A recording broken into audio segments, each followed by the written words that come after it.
Hey everyone, tonight we will be cooking catfish, fried catfish. In this little bowl we have salt, seasoning salt and pepper. So what we're going to do is we're going to go ahead and lightly season the fish. And again, you can use whatever seasonings you like. Sometimes I use Cajun seasoning and salt and pepper. Sometimes I even put onion powder and garlic powder. Tonight I just want the flavor of the seasoning salt, the salt and the pepper. So again, you want to make sure you go ahead and season that fish. Now what we're going to do is we're going to take some cornmeal and we're going to go ahead and put it in a paper plate. You can use whatever type of plate you like. This way I can just throw everything away.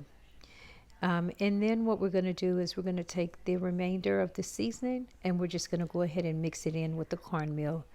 And just go ahead, pour it all in and just mix it up. Again, you can use whatever seasonings you like. This is just salt, pepper, and seasoning salt. Okay, go ahead, mix it in. So now what we're going to do is we're going to go ahead and dip our fish into the milk. I don't like using egg and milk.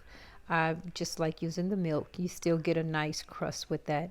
So I'm going to go ahead and dip that in the seasoned cornmeal. And again, make sure you season your fish before you dip it in the milk and in the cornmeal batter. All right, so just for an extra crust, I'm going to go ahead and dip it back in the milk. And all it does is it gives you a thicker crust and more of a crunch. If you do not want the thicker crust, just dip it once in the milk and then in the cornmeal. Make sure you have your heat on high. And if it cooks too fast, just go ahead and put it on medium high. But to get that good crunch, I'm going to put it on high. Okay. I'm going to dip that in there. So there we go, it's cooking. Just let it cook. And then we're just going to go ahead and flip it on the other side. You see how golden brown that is? So just keep an eye on it. Please do not walk away because fish can burn easily. So you just want to make sure you're watching your fish and do not walk away. All right, so now I'm going to go ahead and batter up my fish backs. If you've never tasted a fish back, you should try it. All it is just the backs, the bones of the catfish. So I used a whole catfish.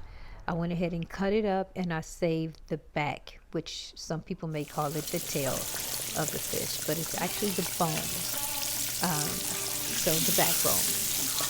And we're going to go ahead and fry those. Now I like my backbone extra crispy so that I can actually eat the tail.